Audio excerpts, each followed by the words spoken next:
Welcome to the Success is Subjective podcast series brought to you by collegealternative.org, presented by Lilley Consulting. I'm your host, Joanna Lilley. In today's episode, I had the pleasure of interviewing Dr. Will White. Will has a long history in mental health care, from working in a community mental health center, a hospital, a private practice, boarding school, and in adventure wilderness therapy. He is the co-founder of Summit Achievement, which is a hybrid adventure therapy program located in Maine, which he owned and operated from 1996 until 2022. Will completed his master's in social work, getting his MSW degree in 1987, and then completed his doctorate of arts in leadership in 2011, and has taught at various universities. His doctoral dissertation traced the evolution of wilderness therapy through critical leaders and incidents. He has been a licensed mental health professional, LCSW, in New Hampshire since 1987. Will wrote the book Stories from the Field, A History of Wilderness Therapy, and is the host of the podcast Stories from the Field, Mental Health in the Outdoors. Will White is a believer in the mental health benefits of spending time in the outdoors. He has been immersed in outdoor settings since he was born, as he spent the first months of his life and every summer thereafter at his great-grandfather's home in the White Mountains. He currently runs a tree farm on his great-grandfather's property. Will hikes, backcountry skis, and trail runs along with his wife, Lisa, from their home in Jackson, New Hampshire, where they raised their two sons. Now, it was awesome to actually interview another podcast host, so let's not wait any longer. Here's Will.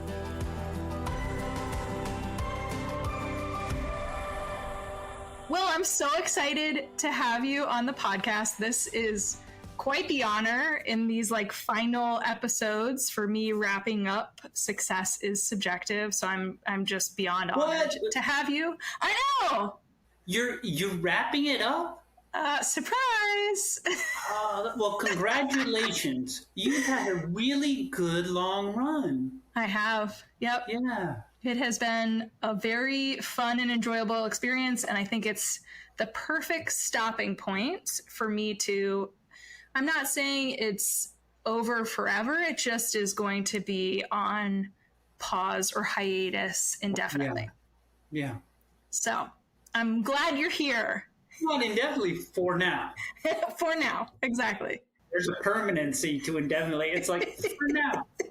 Who knows? It could change. For the time being, it's going to be on pause. Yes. Let me ask the questions, because I think we'll probably go off script, because that's kind of how you and I are anyways. But I do want to ask the common questions that I ask all of my guests and give you ample time to be able to share your story leading up to where you are now. So I'm actually really excited, because I don't know all of your story. So let's just ask right now. Let me dive in. Where did you grow up, and what was the messaging that you were getting from the community in which you were raised, as well as kind of your immediate family, about the idea of post-secondary education? So I grew up in Western Massachusetts and spent a lot of my time in the summers in New Hampshire, because my grandmother had a home that her father had owned in a beautiful part of New Hampshire near the White Mountains. So it's between those two places, and they greatly influenced me and my journey. I mean, I know that you live in New Hampshire now. So does that mean you went to school in New Hampshire? No. The messaging I got, I didn't really think about not going to college in my family, and putting it into context. I grew up in the 70s. My first year of college was 1979. So that really dates me. And I grew up, one side of my family was all very well educated, and another side, my mother's side, was not so much so. And we were really informed and encouraged to go to college. And so I ended up going to college. My first 2 years was at Boston University, which was, I grew up in Western Mass, and Boston University is downtown Boston. And although I had some really important moments in my life, I had a history professor whose name was Howard Zinn, who wrote The People's History of the United States later on, after I got out of there. But I didn't like living in the city, and I ended up going to the University of Colorado in Boulder, which I really enjoyed it. And I think that's part because I spent a lot of my time in New Hampshire in the White Mountains, and I wanted to go to bigger mountains, and I wanted to go to out west. And I do think it's really beneficial for young people who grow up in very more of a northeast area of the country to spend some time in the west. It's more the space is more open depending on where you go to school, and the climate's quite different. And I really enjoyed that. And I got my undergraduate degree at the University of Colorado in Boulder.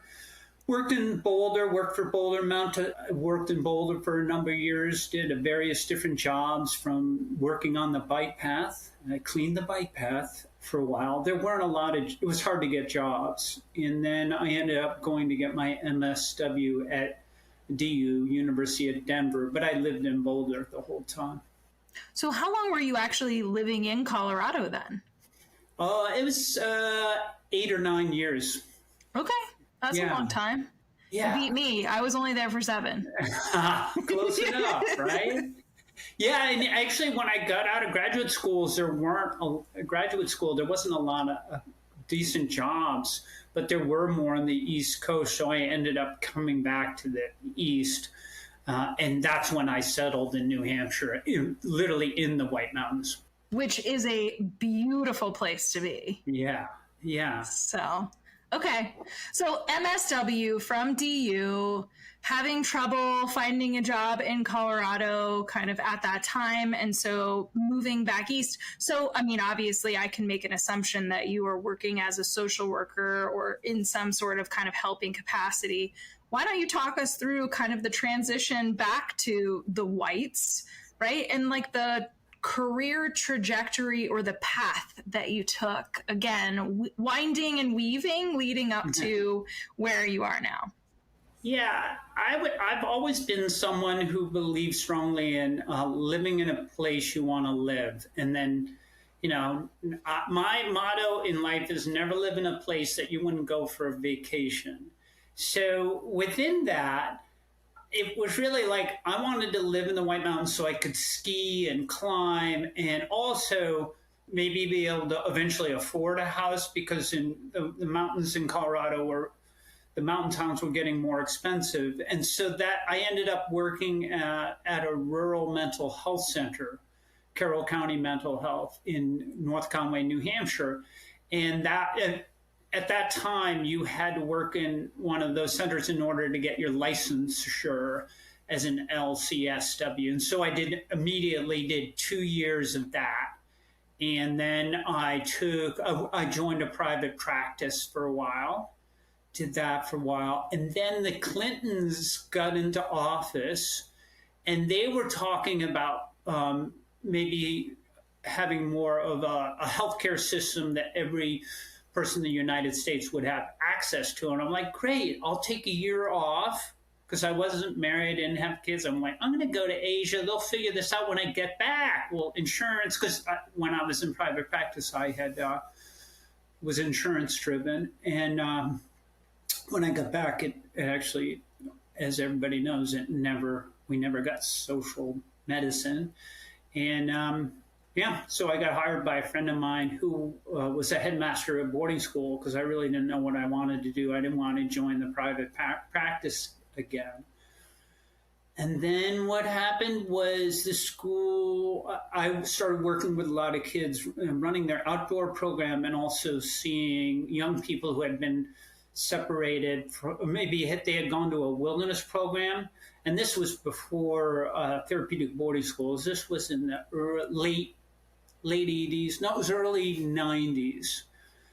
And this school had a lot of students who had been at traditional wilderness therapy programs at that time, which were mostly 21 to 28 days. And I worked with a lot of those students, and that's what influenced me in helping with some other people starting a program called Summit Achievement, which was a hybrid adventure, wilderness, and therapeutic program. So it was residential and outdoorsy, and kind of blended the two parts of my life, because really I worked to play. I worked to make money. So I saved all this money in the private practice, and then I traveled for a year during the first year of the Clinton administration. Well, I'm glad you said that you were like marrying basically some of your, not just professional, but personal passions in that workspace, because that makes sense, right? Because now not only are you living in the place that you want to take a vacation in, right? Or you want other people to come vacation to, but now you've been able to create an experience or a program that allows you to continue to live in that space, but also do the things that fill your cup up.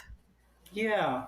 And there weren't a lot of jobs. It was hard to get jobs in the area. Some of my business partners at the time, they had worked for Outward Bound, and they would go do Outward Bound courses and come back or get laid off. And we're all like, how are we going to, start a business where we can all make a living and create jobs and get health insurance year round? So it's sort of very entrepreneurial, but it was also goes back to that, like, this is where we're going to make our stand, and we can't depend on other people to make the stand for us. So we took the risks, and within that, we created a opportunity to meld our passions and our lifestyle, and we wanted to live in the White Mountains, and there weren't a lot of great jobs at that time. Still aren't. The internet has made it much easier. There are more younger people who make much more money because of the internet. Well, and you recently hung up your hat. Yeah. Summit Achievement. Although the program is still thriving and evolving to now work with slightly different populations or in different capacities. But tell us about your tenure with Summit Achievement and kind of what made you make the decision to do something else.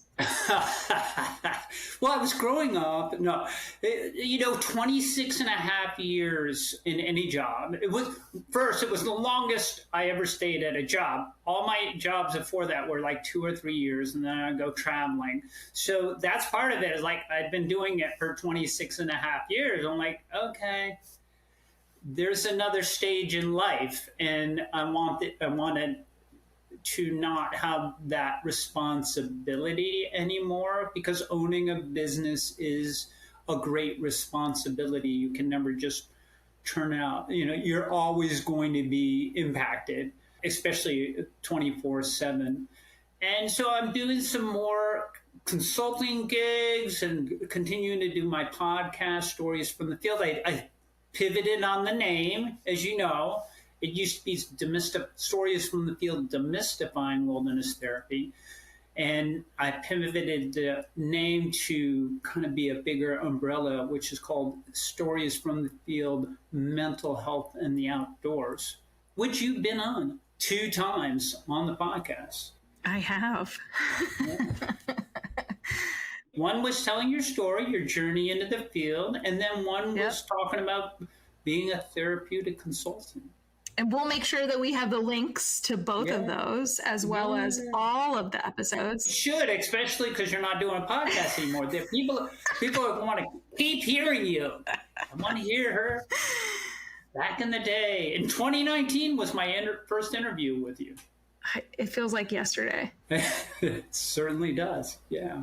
Well, me turning the page on Success is Subjective feels a little bit like, here is my next chapter as a consultant. And so I am in stride with you, and you're kind of, here's this next chapter in life, professionally and personally.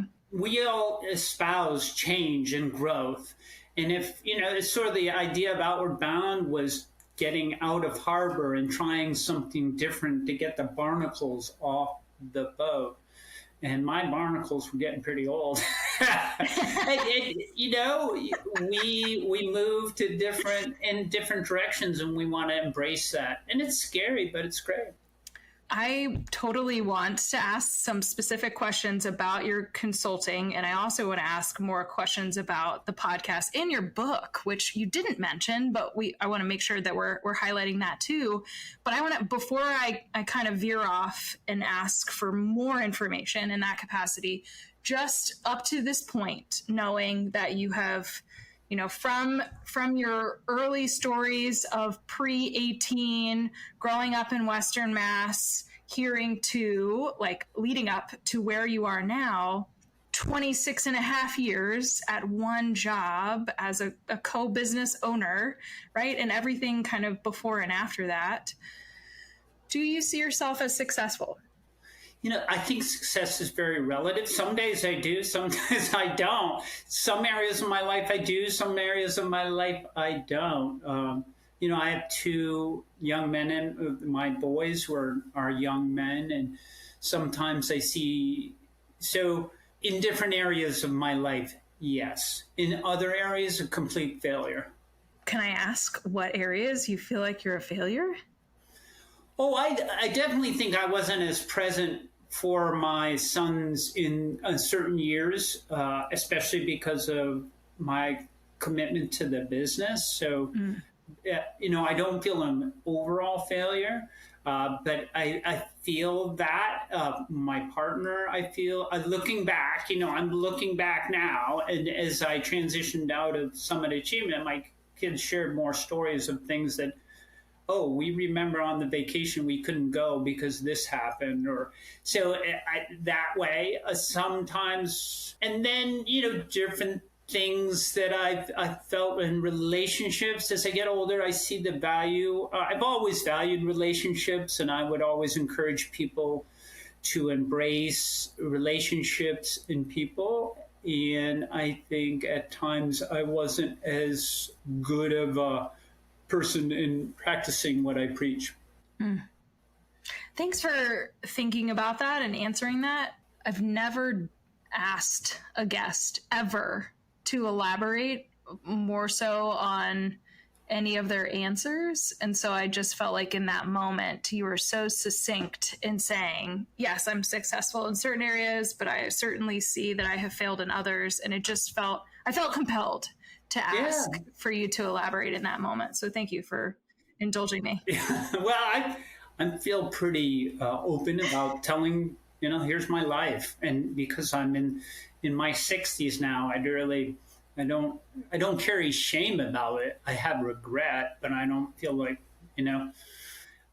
I see life like different chapters in a book, and some chapters, like any book, are really great, and some chapters are like, oh, that's sad.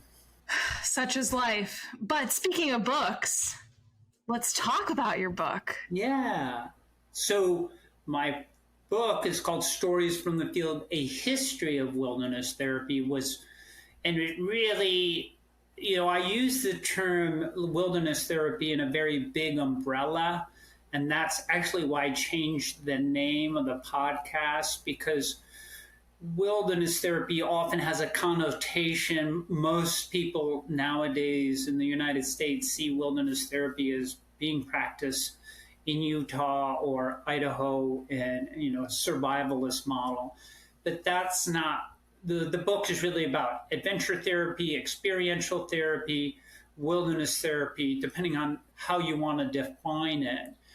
And so that was a fun project. It was based on my dissertation, which was called Stories from the Elders, Chronicles and Narratives from the Early Years of Wilderness Therapy. And that was a literature review and then a oral histories from some elders in the field, Larry Dean Olson, Ezekiel Sanchez, and Larry Wells. And then I did the book, was just an expansion of the literature review.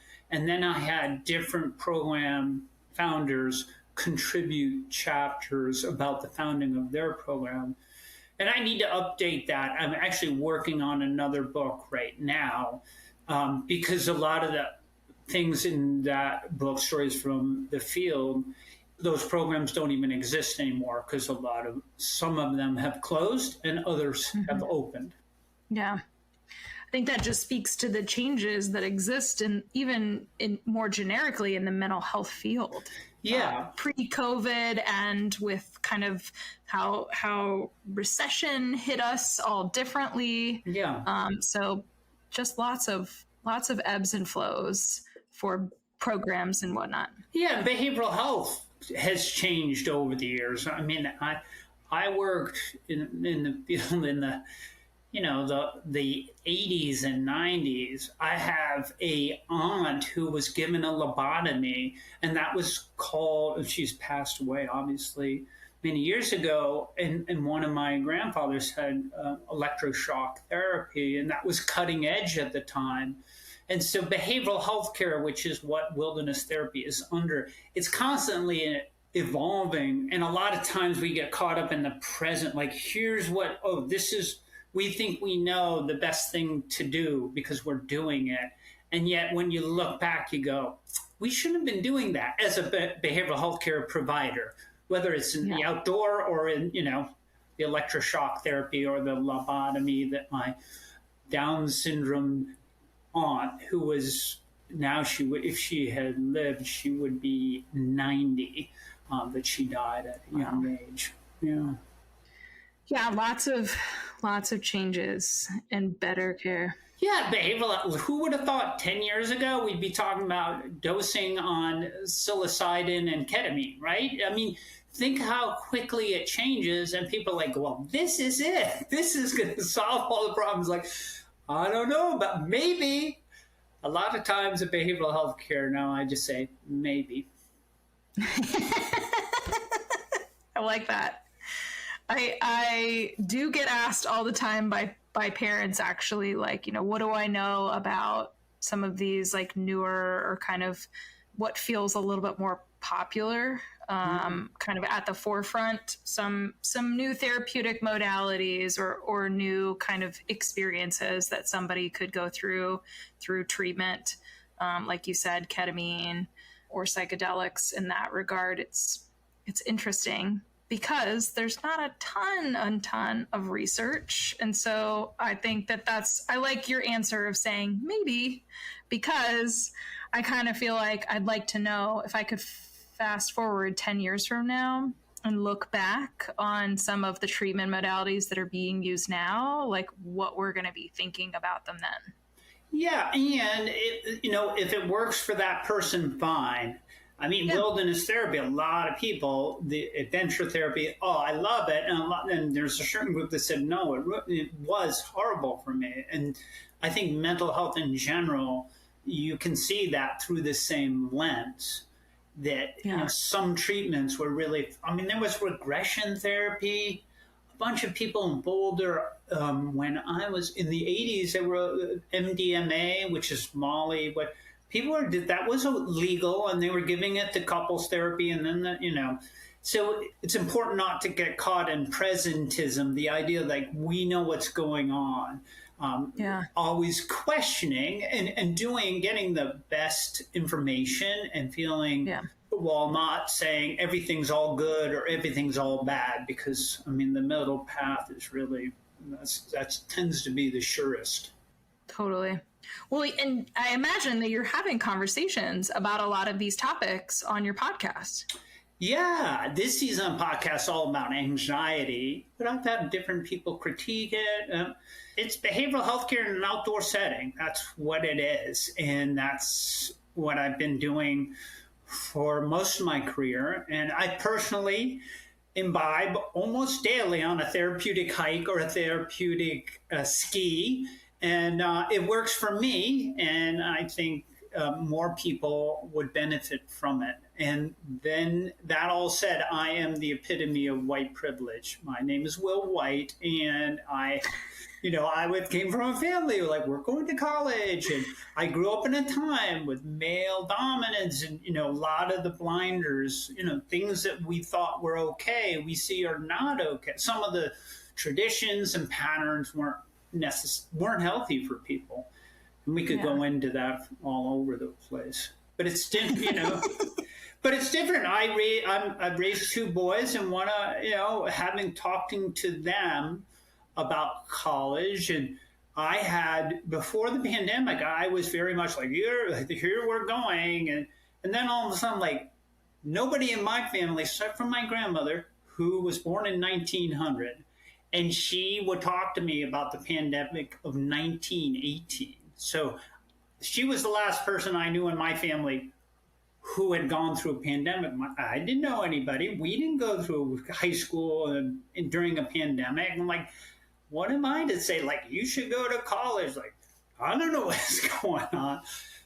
I'll help, but you got to decide what you want to do. And I do. The one thing I do say is try to go to someplace where you want to live. Because if you don't want to be, because they saw some of my family members who chose a path of living in a city and etc. And they were pretty miserable. And I think that was part of my decision to move up here, because my father in Western Mass, he worked in Hartford, and he was never that happy at home. But when he would come up to the White Mountains and help work at my grandmother's house, he was happier. And I think that was an unconscious, I saw that, and that's why I chose a different path than a lot of my family. Yeah. Well, I feel like I love that you just talked about kind of as a parent perspective for your young adults, right? Your children, how I wouldn't call it the pressure, right? But the path or the conversation that you're having with them changed because of the pandemic. And so there's a lot of, obviously, there's change that comes within that. There's a shift for you as a parent in this place of acceptance or a vision that you had for your child or children. Now all of a sudden becomes a little bit of a clean slate of figure it out, right? We're having these kind of more ethereal conversations of what brings you joy, what are your values, rather than like as a society, we really were kind of, head down, just going the track of like, go to college. And that there's nothing wrong with that because it works for some people, but it's not what everybody needs. And I appreciate that you're sharing kind of from your own, literally from the generations before you and your own experiences, that you've prioritized living in an environment that brings you joy, and how you're kind of now translating that or passing it on to your own children to say, whatever you do, be in a place where you want to be. I think that's so important.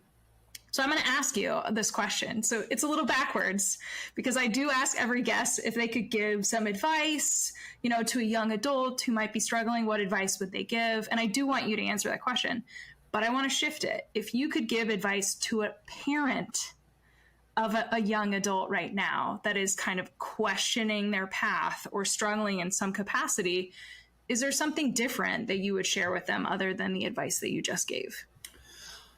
I very much would encourage parents to be a good container to listen to their child and hear what they're going through and thinking about.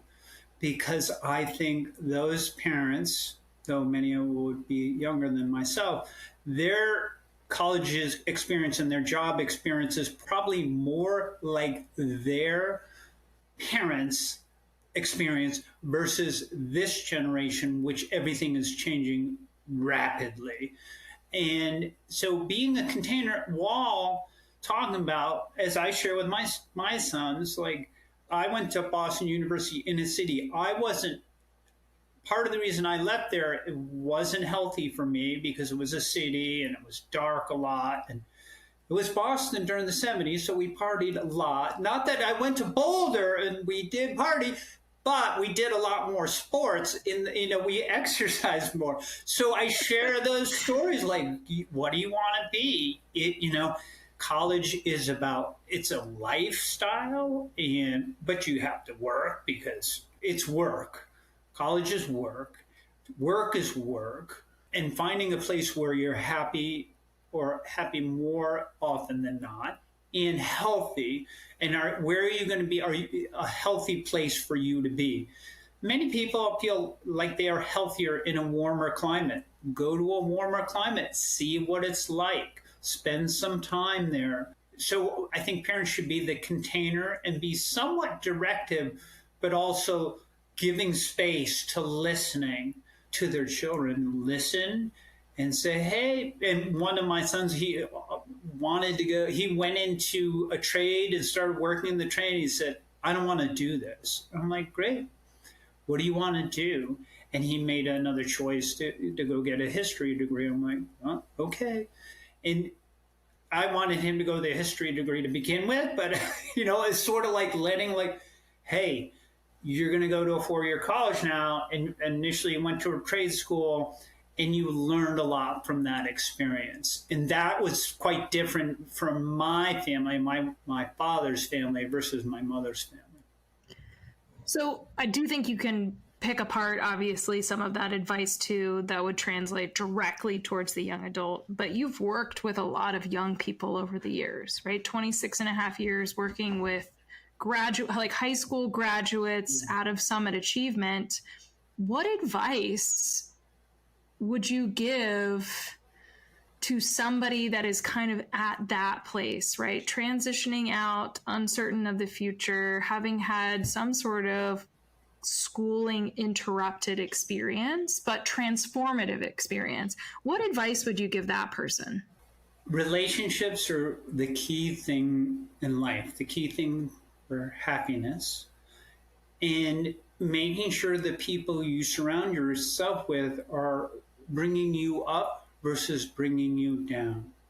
So getting into good and healthy relationships, whatever that means, however you want to define it, joining clubs or dating or whatever that is, but being around people who challenge you to be better than you think you are versus people who would drag you down, because you can get really pulled down by the crowd you're with. In that also means on social media. But relationships, in terms of longevity in life, is relationships. The things I value most now is old and new relationships. Part of the reason I love talking to people on podcasts, I meet new people. We get in more intense relationships. And that those people, that it keeps you healthier. And making sure that you're not surrounding yourself with people just dragging you down, that are negative or judgmental about others, and keeping healthy. I love that. Thank you. So you mentioned at one point too, I know we kind of plugged it, so I just want to make sure that we talk about it. Once you closed the chapter on Summit Achievement, you opened the chapter to being a consultant, which could mean a lot of things. Yeah. So what are you doing in that capacity? Well, right now I consult to different programs about behavioral health care. I supervise some clinicians in getting their license in New Hampshire, because I'm licensed as a clinical social worker in New Hampshire and Maine.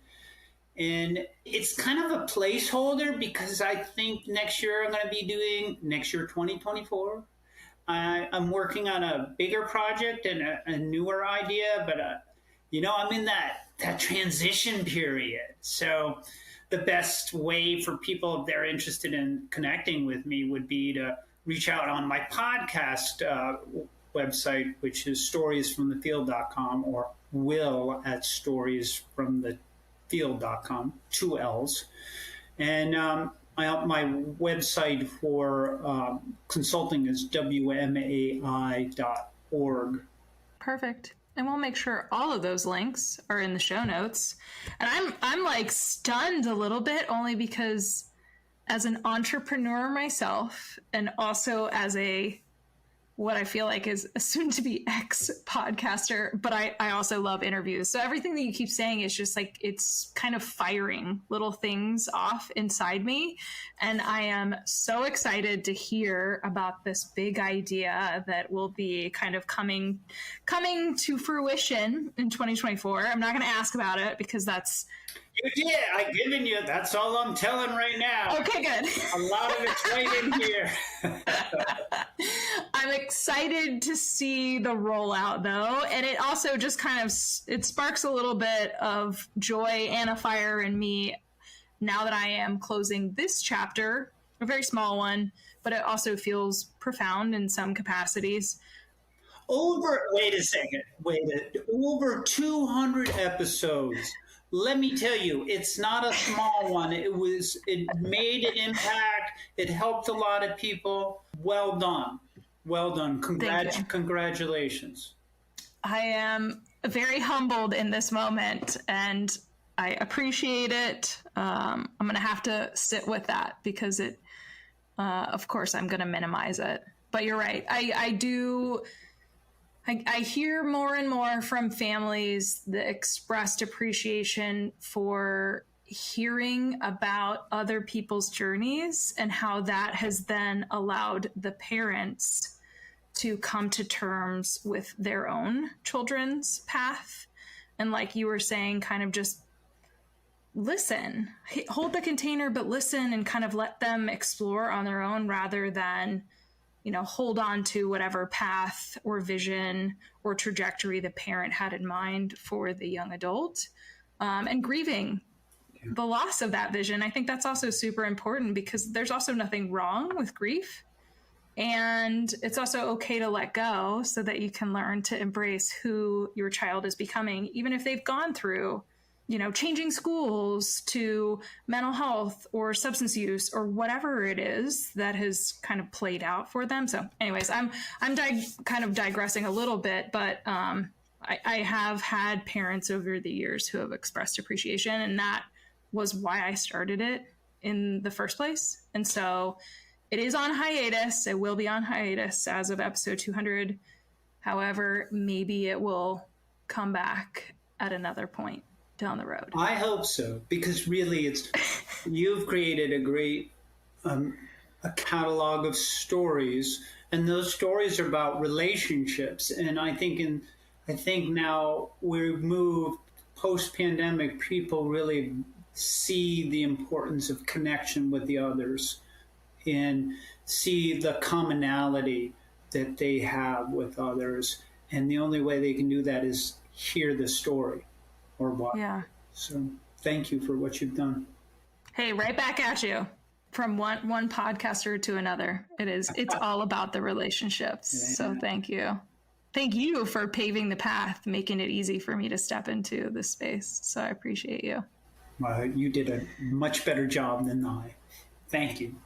No, I'm directing everybody towards your book, towards your website, towards your podcast. I do love the name change as it has expanded to provide a much wider umbrella or net to capture all of the interviews and stories that you have. If you've never listened to Will's podcast before, you definitely have to check it out. The one thing I really appreciate about what you do is, like you said, you have kind of chapters, right? Or you have a season and it will be themed. And so that's what's beneficial if you dive in. You can totally, like you said, right now, we're talking about anxiety. So if you're really interested in anxiety, listen to all of the episodes right now in this season. So all of the links will be in the show notes. Will, it's dinner time. I'm dinner so time. Excited. And I wish I was sitting with you and having dinner. Thank you so much. And have a good evening. You too.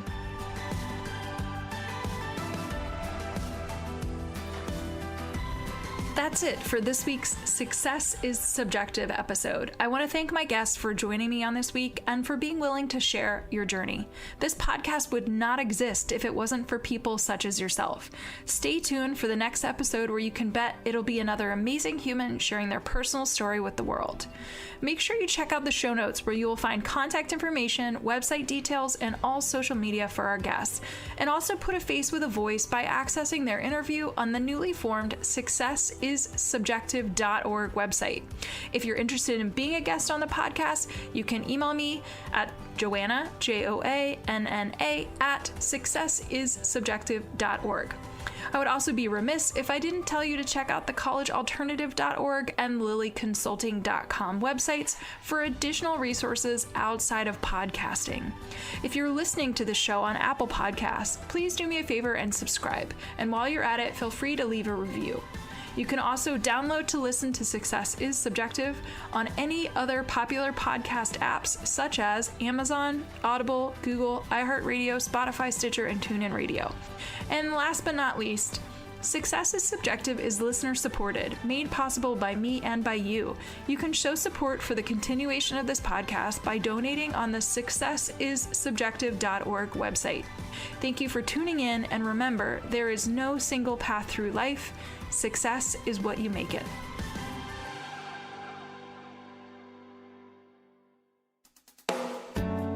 Do you have a teenager or young adult who seems to have lost their way? Maybe they need help navigating adolescence, adulthood, and decisions surrounding higher education. Or maybe they have become withdrawn, their grades are slipping, or they are flat out living a reckless lifestyle, and you're concerned about their health and well-being. If this describes what your teen or young adult is facing, a therapeutic consultant may be able to help. Mental health, addiction recovery, and higher education can all be equally expensive. While information is everywhere, how do you know what option is the best one for your family? Some parents have the time to research and navigate this on their own. Some don't. If the latter applies to you, enter therapeutic consultants. Therapeutic consultants, like Joanna, listen to your family's specific needs and advocate on behalf of your loved one. TCs will research therapeutic resources, recommend treatment programs, and assist during adulthood transitions. Not being affiliated with any program, their support is completely objective and catered toward the best interest of each unique family. To find a qualified therapeutic consultant to work with, check out TCA, also known as the Therapeutic Consulting Association. Their website is therapeuticconsulting.org, all one word. Again, that's therapeuticconsulting.org. Then click the Find a Pro tab up at the top.